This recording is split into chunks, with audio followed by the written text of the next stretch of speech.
sana Bapak dapat naik kapal free ke Dubai. Saya belum pernah cuba lagi.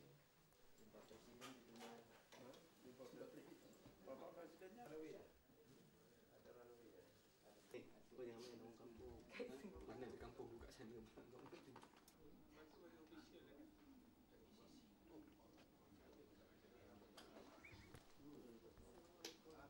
Salam.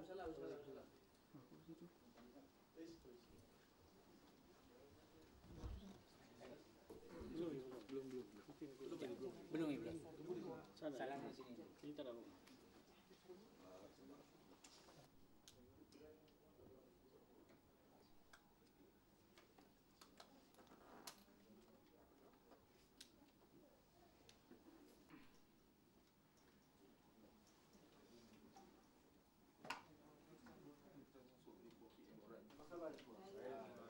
Selamat datang ya. Boleh. Boleh panggil.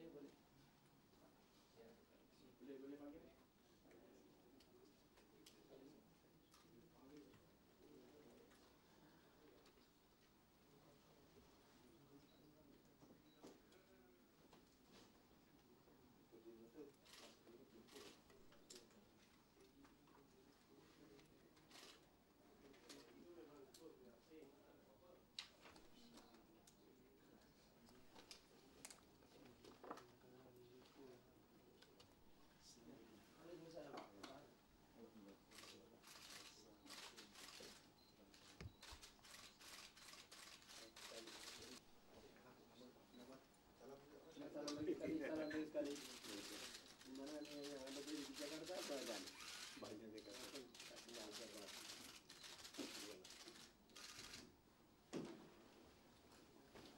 Siapa ni? Mana Dubes? Apa kabar? Pak Dubes. Sehat ya. Ramadan.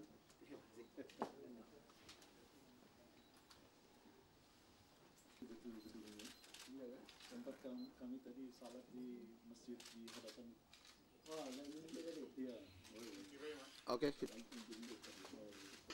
Ada meeting tadi, 2 meeting. Putrajaya ada 2 meeting. Kira.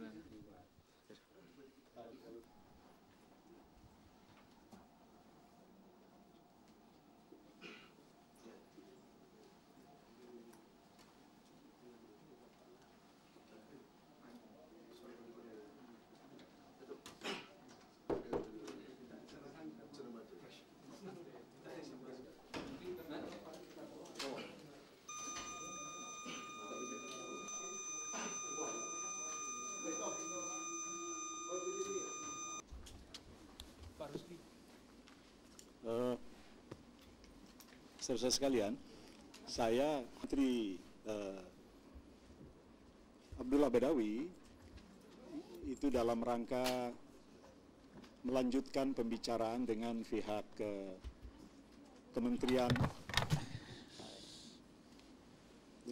Kementerian Hal Ehwal Dalam Negeri, yaitu Datuk Azmi. Ada beberapa hal yang pokok yang saya sampaikan ke Perdana Menteri adalah mengenai perlunya tindakan dan kebijakan yang sama yang harus dilakukan oleh pihak pemerintah Indonesia dan kerajaan Malaysia mengenai usaha menekan jumlah tenaga kerja ilegal. Sebab kita bersepaham pada waktu saya berbicara dengan Datuk Azmi, kita akan perkecil jumlah tenaga kerja ilegal. Nah, salah satu caranya adalah kedua belah pihak harus mengambil langkah yang sama. Pihak Indonesia akan melakukan berbagai-bagai usaha menertibkan. Tapi pihak Malaysia, kerajaan Malaysia juga harus menindak perusahaan-perusahaan yang selama ini mempekerjakan tenaga kerja ilegal. Sebab kalau kita kenakan saja punishment kepada tenaga kerja saja, ya, tetapi tidak kita kenakan kepada syarikat, nanti tetap saja arus masuk tenaga kerja ilegal ke Malaysia tetap banyak. Supaya kita hentikan dari waktu ke waktu dan kita rendahkan, maka kedua-dua pihak harus melakukan punishment yang sama kepada tenaga kerja dan kepada syarikat. Talah memahami dan menyetujui sekali akan hal itu. Kemudian yang saya bicarakan juga dengan Datuk Azmi Menteri Hal Ehwal Dalam Negeri adalah tentang perlunya tenaga kerja yang saat ini kembali ke Indonesia, manakala sudah diselesaikan berbagai dokumen dari tenaga kerja ini, mereka akan dapat kembali ke Malaysia sebagai tenaga kerja legal.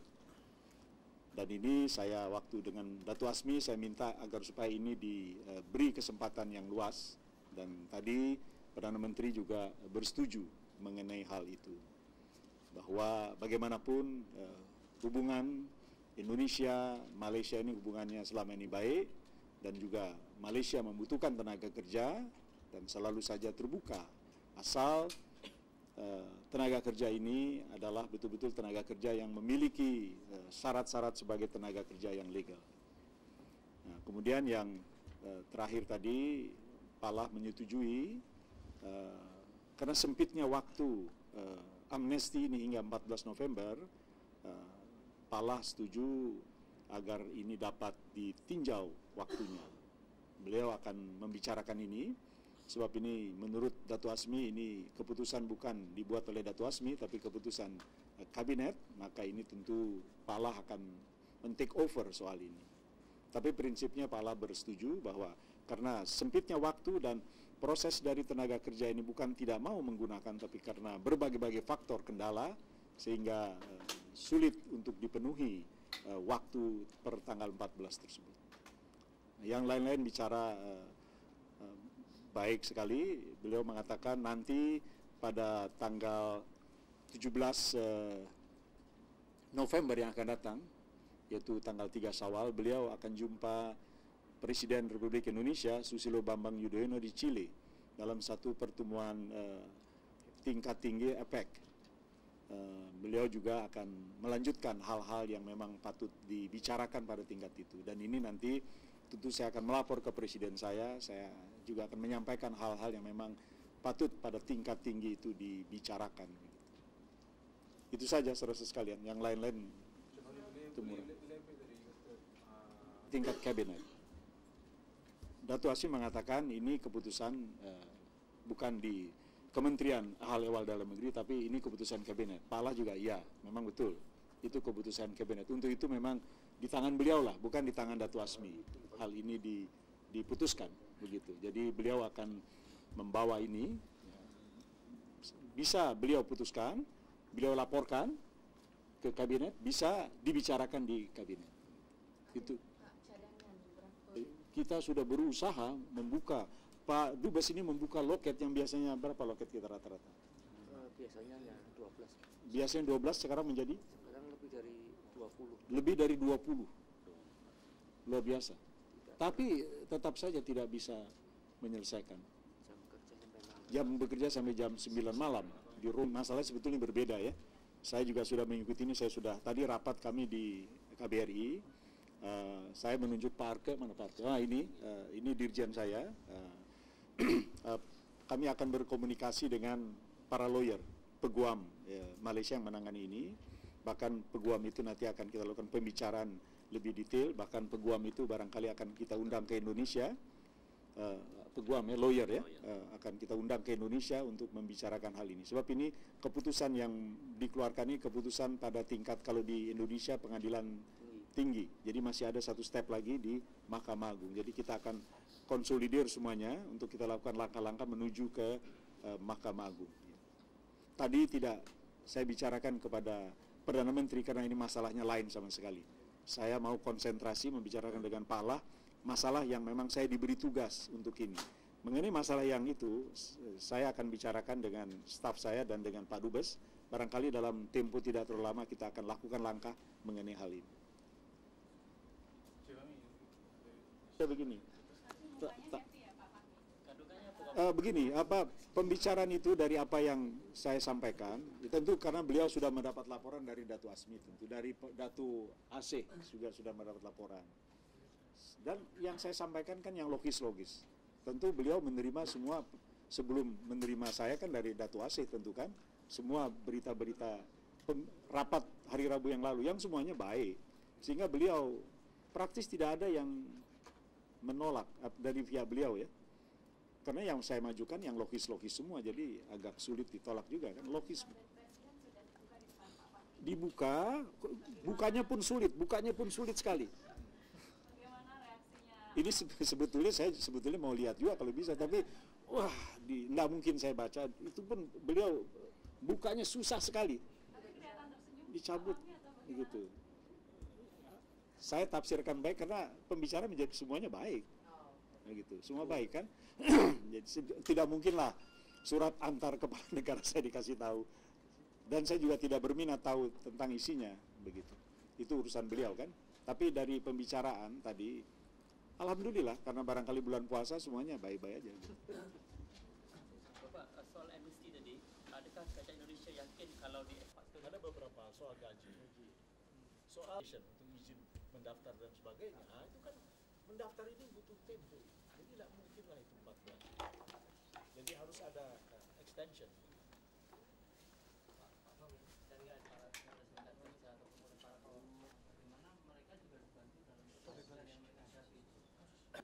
Pada para syarikat-syarikat. 10 syarikat ada saja, masing-masing ada kekhasannya tersendiri itu. Terus mengimbau, tapi ada kasus-kasus tertentu.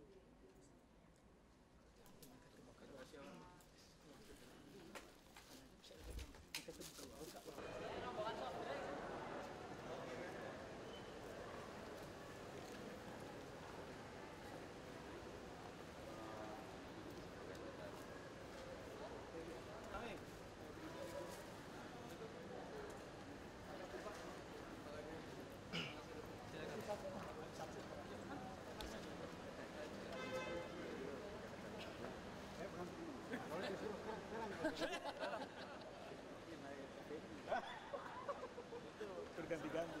Mudah-mudahan selamat. Ya, baik. Bapak puas hati ya Pak, lawatan Luar biasa. Di 2 tempat kementerian Kalimantan dalam negeri saya puas, dapat ini saya puas, Paklah luar biasa. Ini saya melapor besok Sabtu. Jumpa lagi.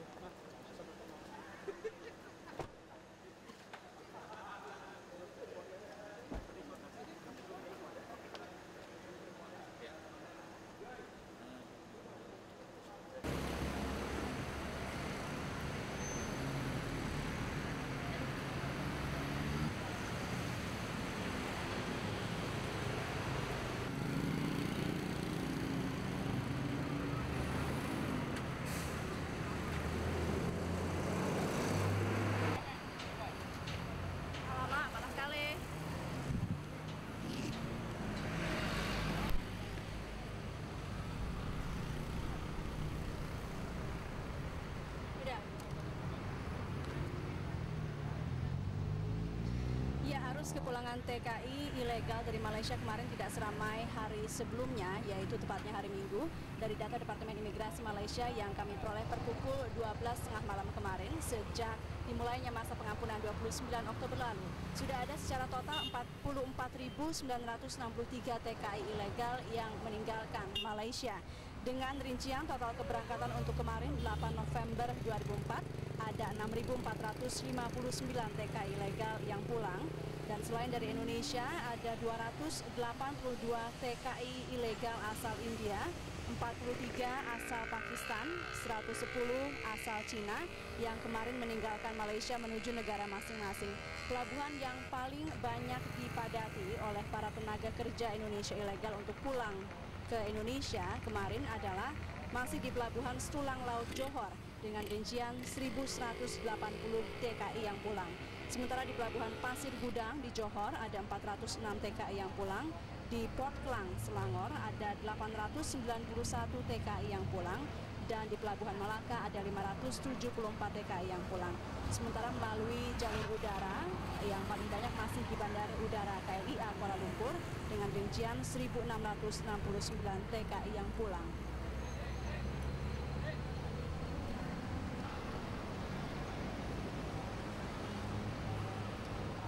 Sementara untuk pengurusan surat perjalanan laksana paspor atau SPLP di KBRI sampai dengan siang ini, sejak dimulainya masa pengampunan 29 Oktober lalu, diperkirakan sudah mencapai 35.000 SPLP yang dikeluarkan.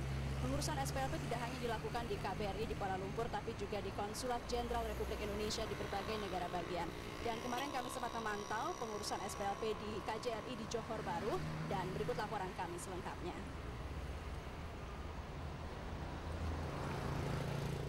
Closing. Dan pemirsa, demikian laporan tim Metro TV dari Kuala Lumpur, Malaysia. Kita kembali ke studio.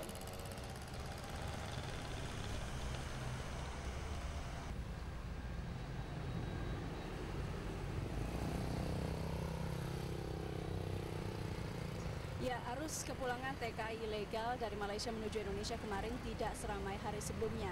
Dari data Departemen Imigrasi Malaysia yang kami peroleh per pukul 12.30 malam kemarin, secara total sejak diberlakukannya masa pengampunan 29 Oktober lalu sudah ada 44.963 TKI ilegal yang pulang. Dengan rincian total keberangkatan untuk kemarin 8 November 2004, ada 6.459 tenaga kerja Indonesia ilegal yang berangkat menuju Indonesia. Selain dari Indonesia, tercatat juga ada 282 TKI ilegal asal India, 43 asal Pakistan, 110 asal Cina yang kemarin meninggalkan Malaysia menuju negara mereka masing-masing.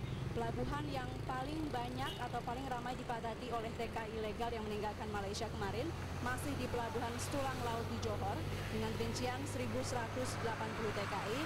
Di Pelabuhan Pasir Gudang di Johor ada 406 TKI yang pulang kemarin. Sementara di Port Klang, Selangor ada 891, di Malaka ada 574. Melalui jalur udara yang paling dipadati masih di Bandar Udara KLIA, yaitu 1.669 TKI yang pulang kemarin.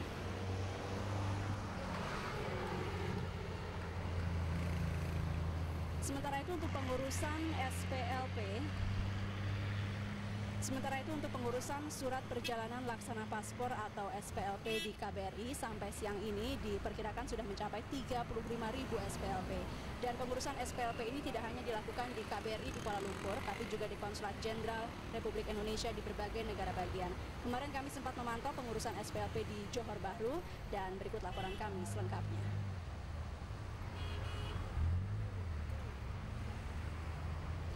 Dan pemirsa, demikian laporan tim Metro TV dari Malaysia. Kita kembali ke studio di Kedoya. Dan pemirsa, demikian laporan tim Metro TV dari Malaysia. Kita kembali ke studio Metro TV di Kedoya, Jakarta.